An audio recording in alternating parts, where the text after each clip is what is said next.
welcome to sunny St. Petersburg. I'm one of the lead proponents behind building an affordable housing complex right here on Palm Lake Christian Church's property. This may sound like a noble cause to those with limited knowledge of our plan, but since the law requires that we divulge our intentions to the public, let me take a few minutes to get you all up to speed. As you can imagine, building this hideous monstrosity in the middle of a single-family home neighborhood won't be free. So to ensure the project will qualify for the $27 million in government funding necessary to build this affordable housing, hidden within our application to the city of St. Petersburg designated this residence to be for people with disabling conditions. Now, you may think this means a person with a physical disability, but you would be wrong. It includes people with serious mental illness, people with a diagnosable substance abuse disorder,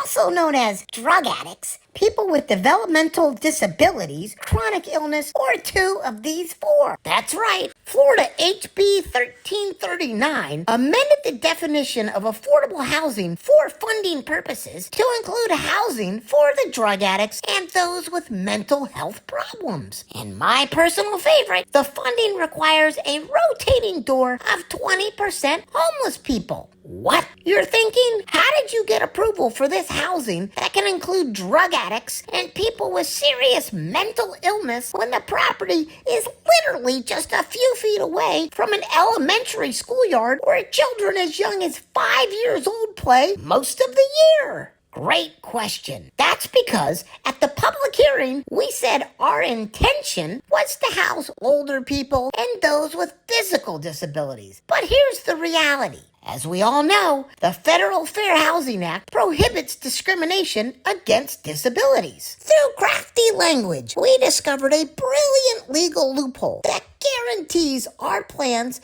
to build highly profitable, overpriced apartment buildings at the taxpayer's expense. So we have carte blanche to invite the homeless and people with disabling conditions into any neighborhood we want, even if we're not providing them with the services they probably need. Because thankfully, we have the complete support of our city council to condemn and publicly ridicule any residents that object to our plan. And I just wanted to state that I'm deeply uncomfortable with the discussion around disability today. Asking the applicant to pick and choose which people are worthy of living in this neighborhood, I think that's not cool. I also was, I think, deeply uncomfortable were the words that Councilmember Floyd used. That's putting it mildly. I know that the target really was drug abuse, mental illness. A lot of people have mental illness.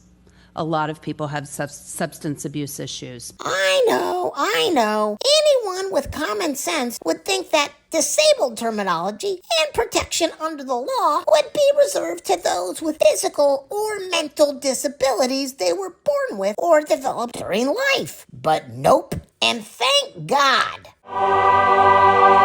Because your elected officials have played with the language to ensure they can claim that federal law says you cannot discriminate against our target residents, even if that means housing them next to young children. So we have a disability that's been, or a disabling condition. It's been termed here today. And I mean, it's clearly prohibited to discriminate on the basis of that.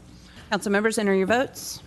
Seeing as all council members have voted, clerk, please tally and announce the vote. Now, item J3 passes unanimously as amended. Thanks, City Council. You guys are great. I owe you one. Now, to be clear, at the hearing, we did say we do not intend to house drug addicts or those with severe mental illnesses, even though our application approval and funding requires these residents. But wait. Here's the best news of all. It's my plan to take advantage of this legal loophole and our clear support from City Council, the tax incentives, and the law to do this with every church property I can. Here in St. Petersburg, throughout the state of Florida, and beyond if possible. There is a lot of government handout money to be made here, people, for the church, for the builders, and for me. So I'm sure you can understand our motivation and why we could care less about the impact this will have on our community. Oh, and don't forget, if you oppose our plan, you'll get publicly chastised while your voice is completely ignored by the people you elected to represent you. Have a great day. Bye.